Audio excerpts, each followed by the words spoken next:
Hello viewers and listeners, today our guest is Rolf Kenmo. Rolf Kenmo is a concept developer in Sweden. He started to develop the HumanGuide concepts in 1986, which is core for a personality test. Now test available in 15 languages. Today mostly used in Sweden and Brazil, where it was first test of its kind to be approved in 2009 by the authority of SIT-EPSI. Since 1999 there has been done more than 500,000 tests. The test based on a simplification of Leopold Sondi's theory, because it simplifies for the layman the test result for a better life. Rolf is 74 years old now, but he prefers to say 7.4 version of Rolf. He is taking his own medicine from his own book, Let the Personality Bloom. And now my conversation with Rolf. Hello, dear Rolf. My extreme pleasure to have you on my channel, and thank you for joining to us today. Thank you very much. I look forward to this opportunity, and I was a little amazed that you were interested in my concept and about Sondi theory, because that is not everyone.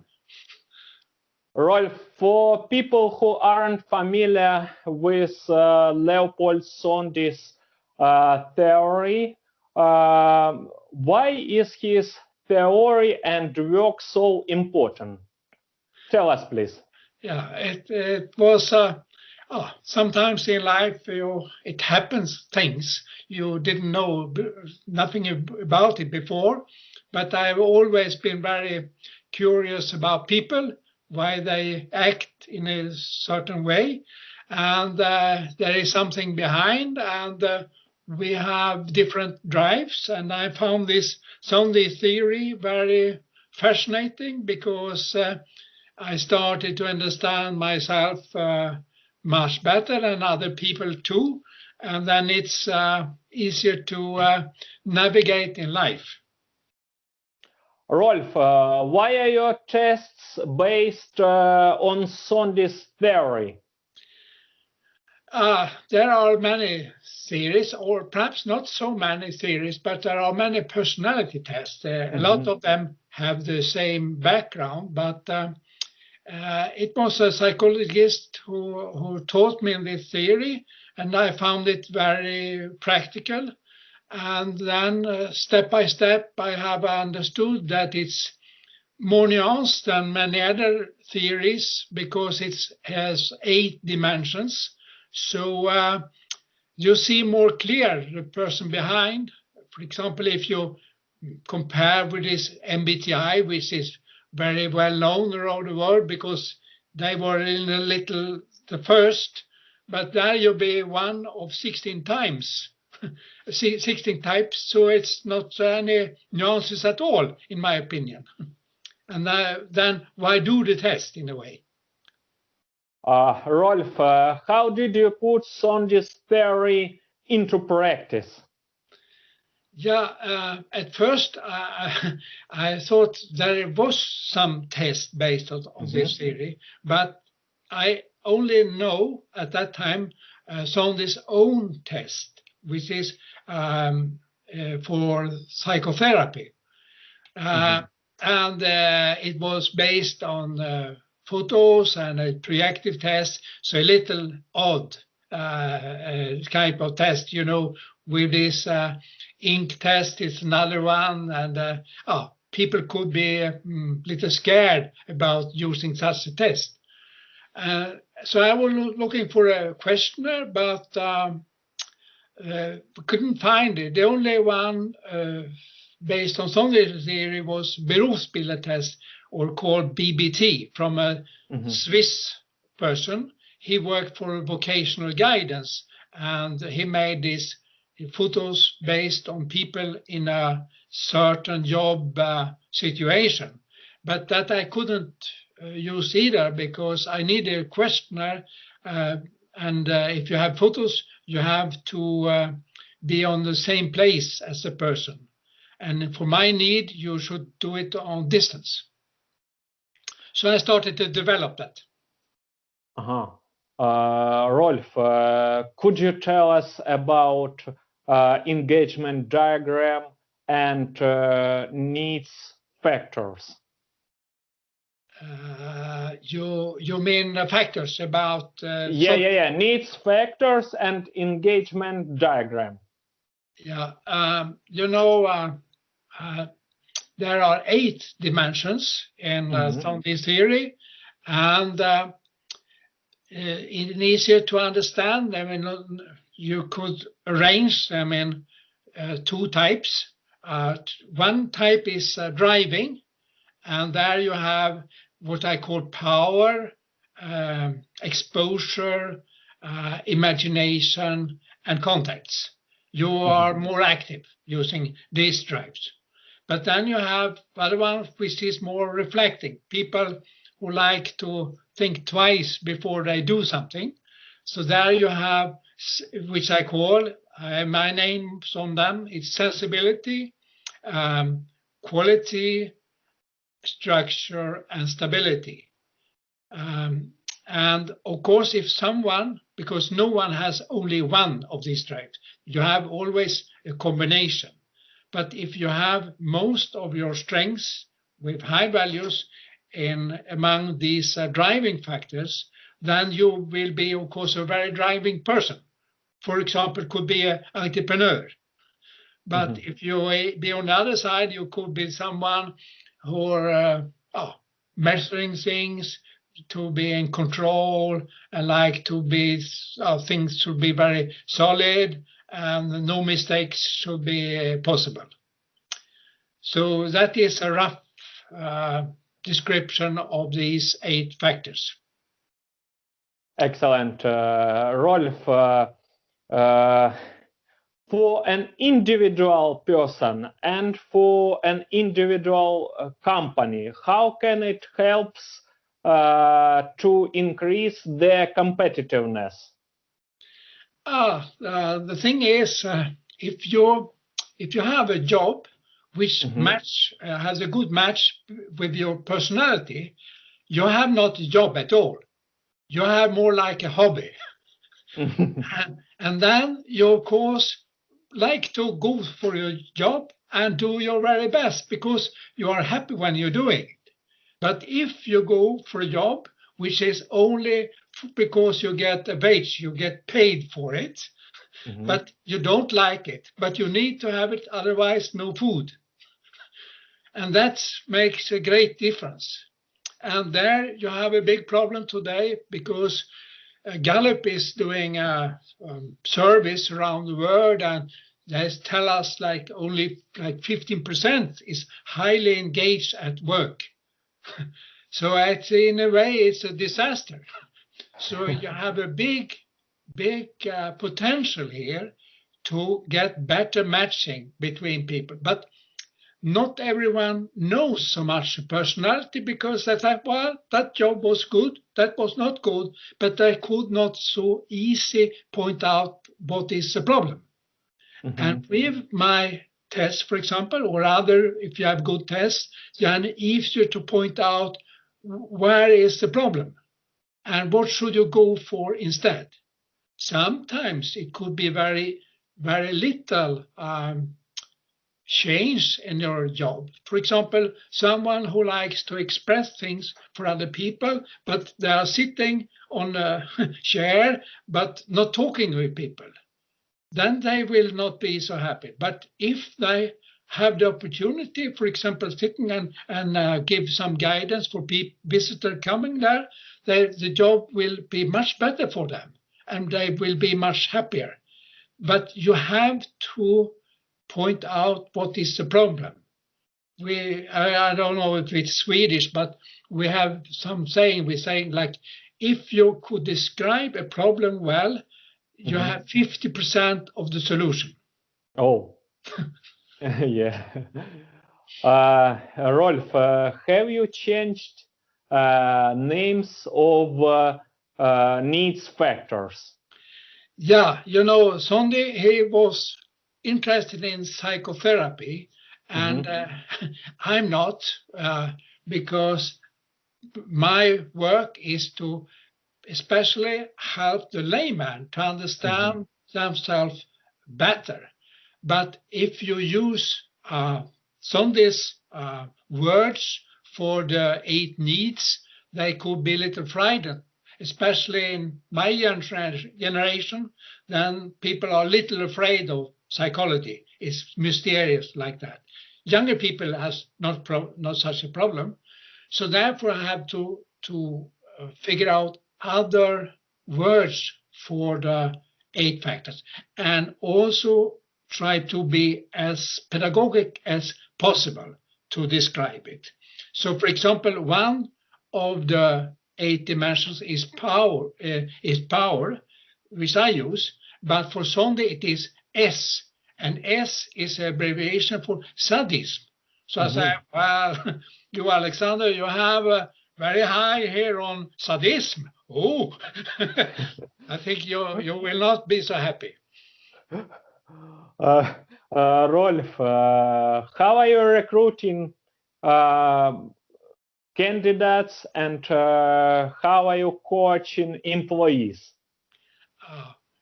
At first, my role today is to develop the use of the concept. So I'm looking more for users, like consultants or internal consultants doing this. But of course, I also do the work, and I've done during many years. And the first thing is to do the test, and then depending on the purpose, but very often it's about coaching a person.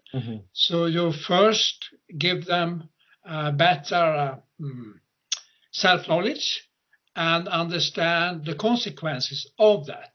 And then you can perhaps talk about how their personality fits to their job. But sometimes it could also be a kind of problem. They have a good fit to the job, but not good fit to the company culture.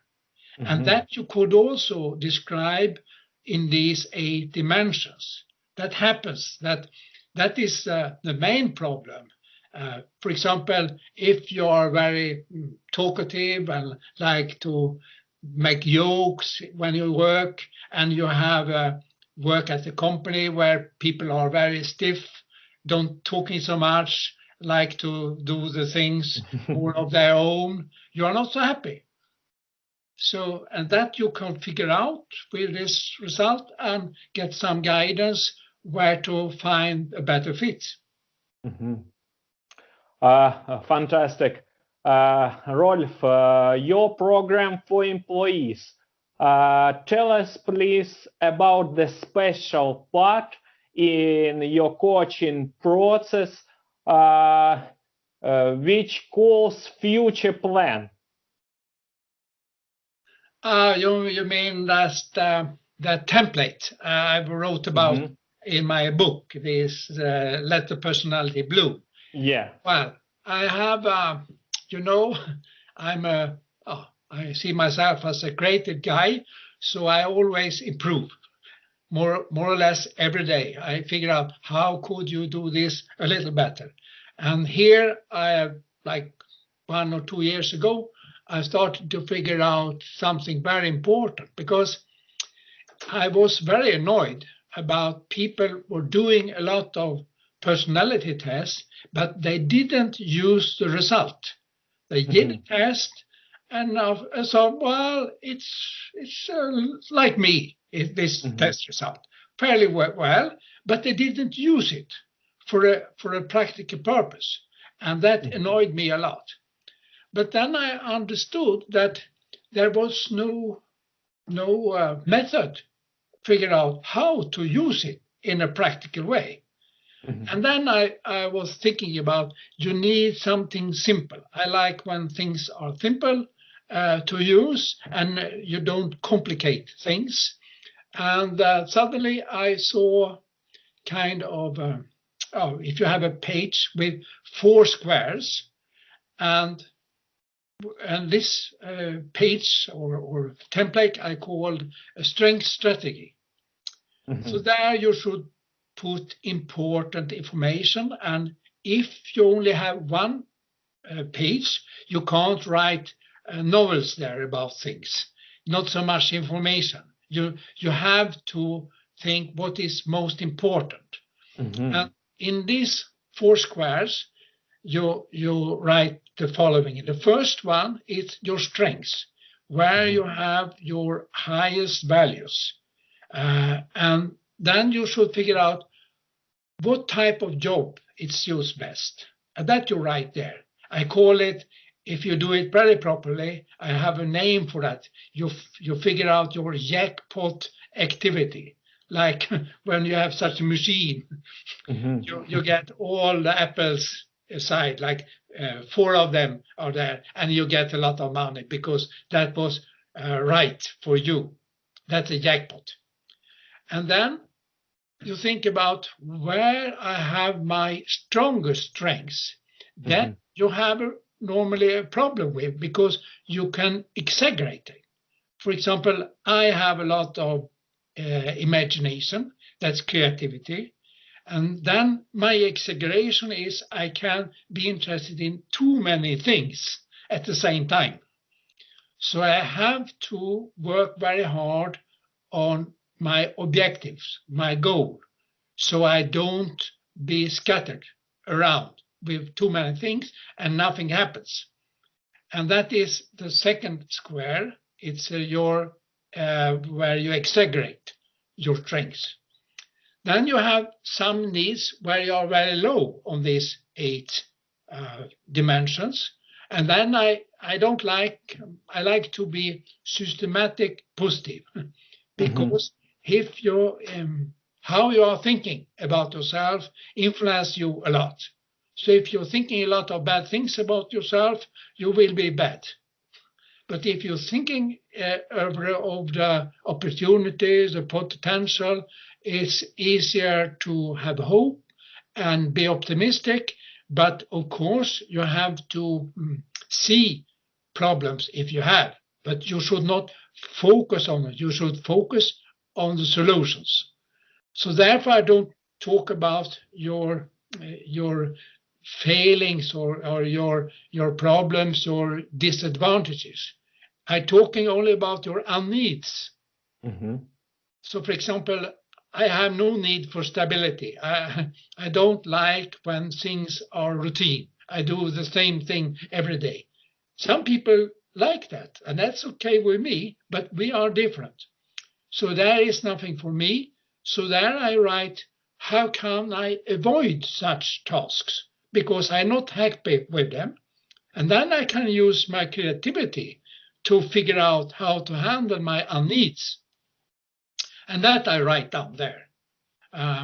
So I like to do things very smart. So this needs with stability is done very quick and easy.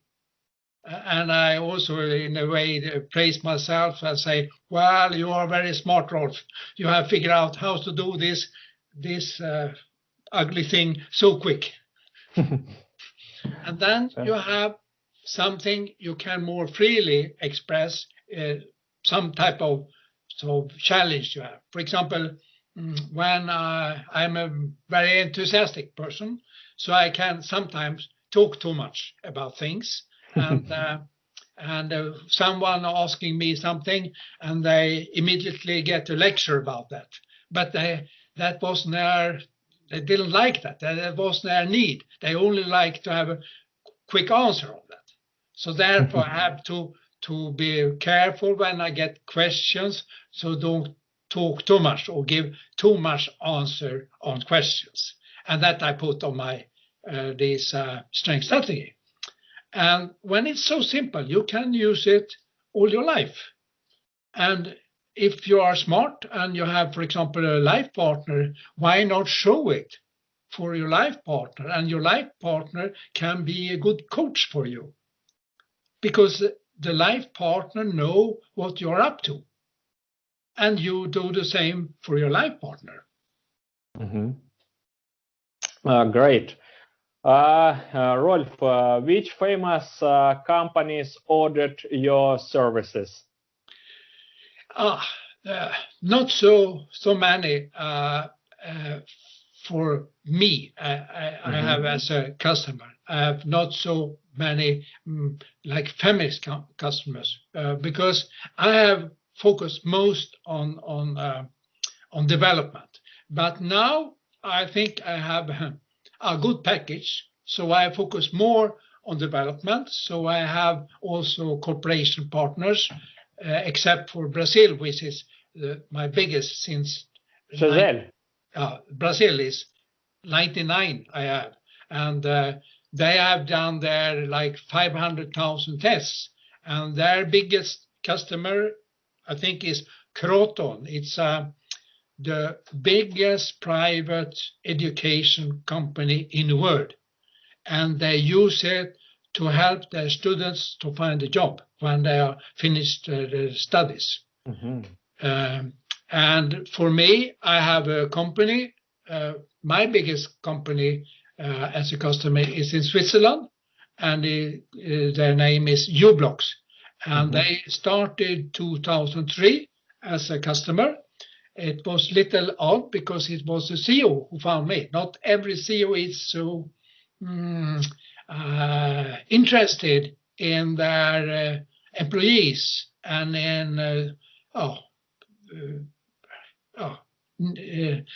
assisting their employees and be a human part of their work, because that is, in my opinion, the most important thing, taking care of the people and find the right job for them.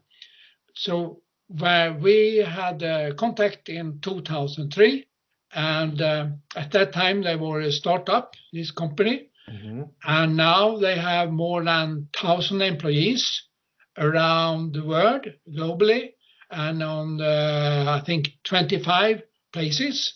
And they use the test in many languages. Have also helped me to translate the test to I think 5 languages. For example, Chinese, which is looks very odd for me when you see the test result, but it is Chinese. But we are working on that. But competition is hard, and when you have an unknown theory, and I think there's kind of obstacles. But someday we will get the catch-up effect, I think, on it. Excellent. Rolf, how does Sondy's theory connect to human genetic? Yeah, that was his first idea. He was interested in genetics as a doctor, but today I think you should talk about him as a psychiatrist, Sondy, and that was the way he discovered his theory, because he was looking into the history of different families, and once it was in a couple, and the man and the wife had a very odd mental illness in their family. So he thought, why this happened? And then he saw that pattern in more families, and in this way he discovered his theory, like this, the structure of it. And therefore he also used that. He figured out that in a dream, which happened when you have someone who is an inventor, but he also had a kind of theory why that happens. And that was very questioned when he introduced the theory in the end of the 1940s, and it was not so good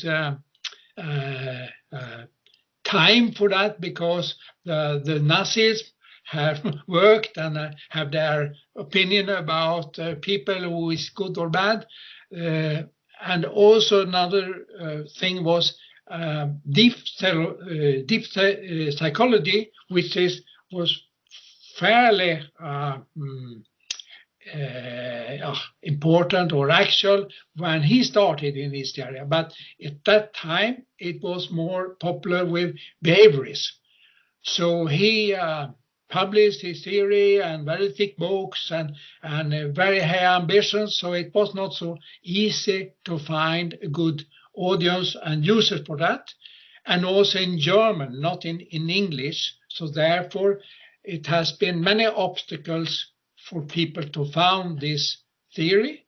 But I think today that most in science, I think that around 50% is genetics, who we are, and the other 50% is the environment. So there is something if you read book like the gene, but it's not one particular, it's more like combinations which make a certain behavior for a person.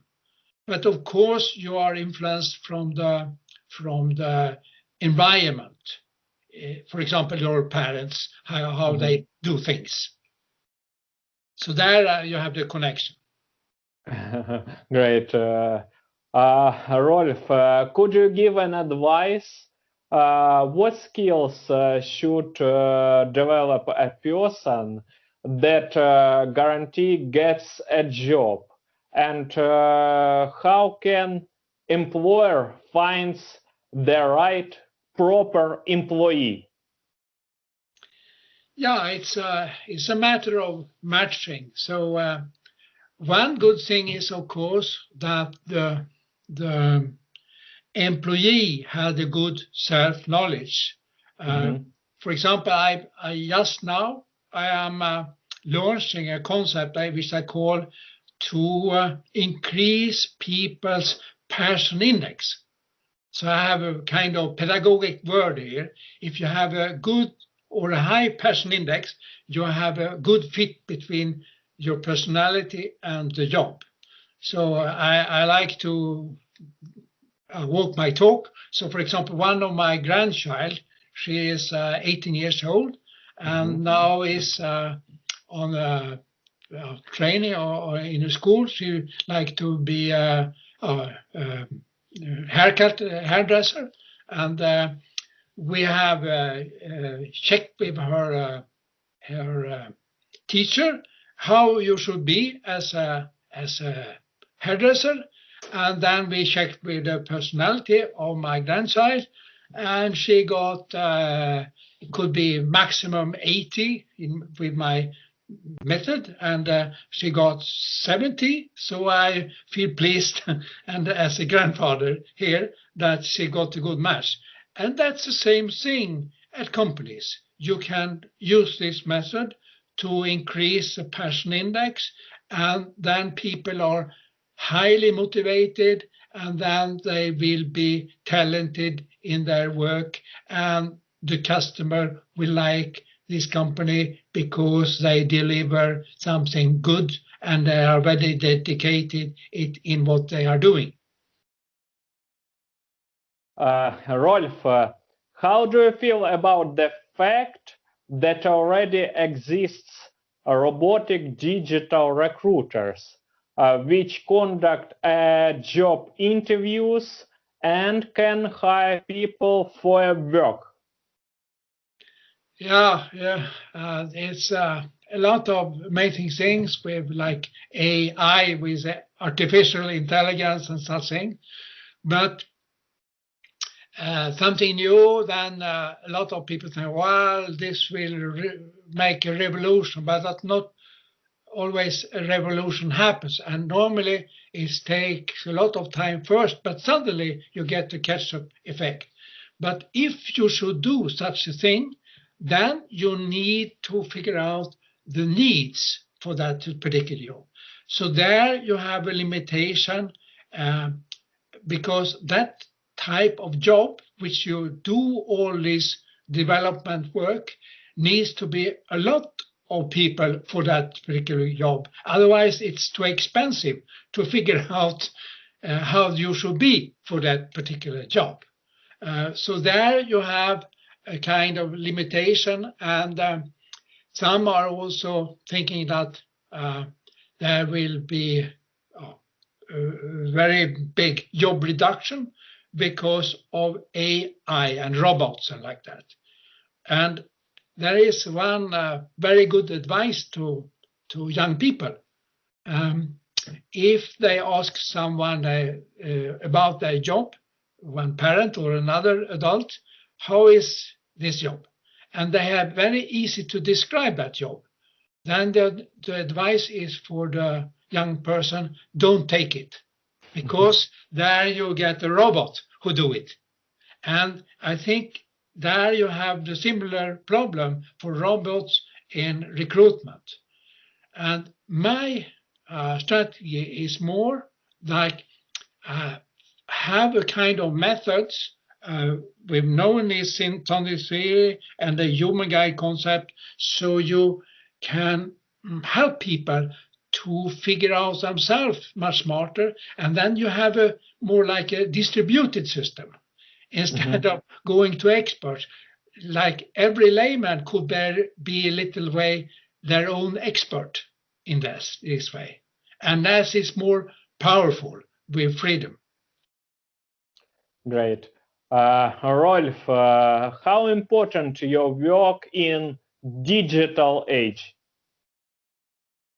I think the digital age has many good things in a way to democracy, because more people get power.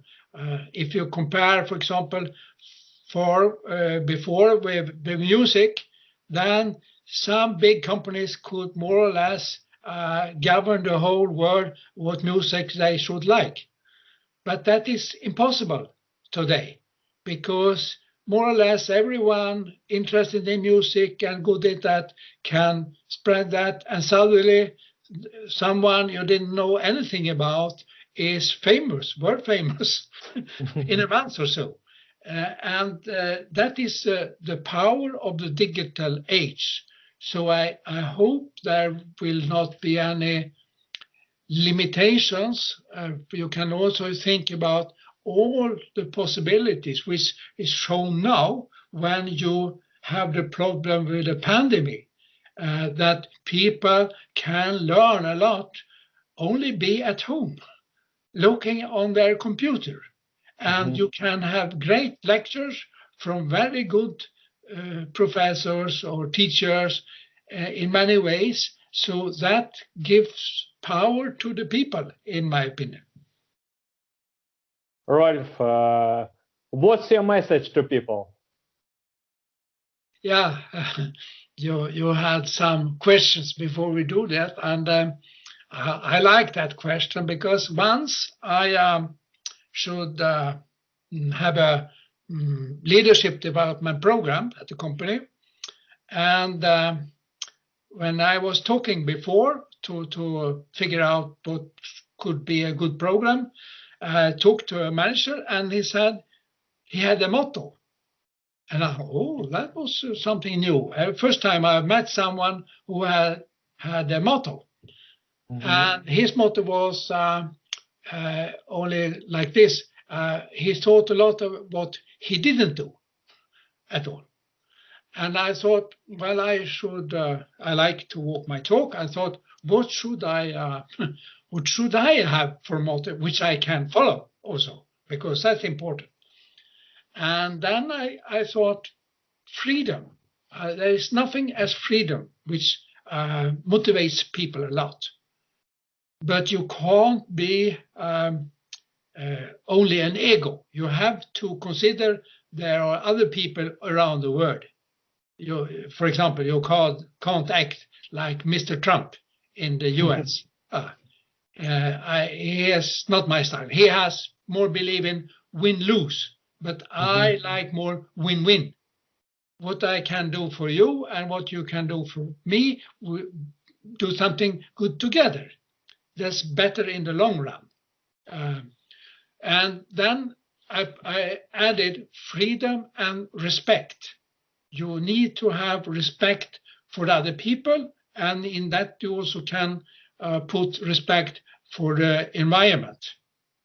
So freedom and respect is my message. Rolf, thank you so much for sharing with us your wisdom for such a informative and lovely conversation. Thank you so much for being with us today. Thank you too for asking.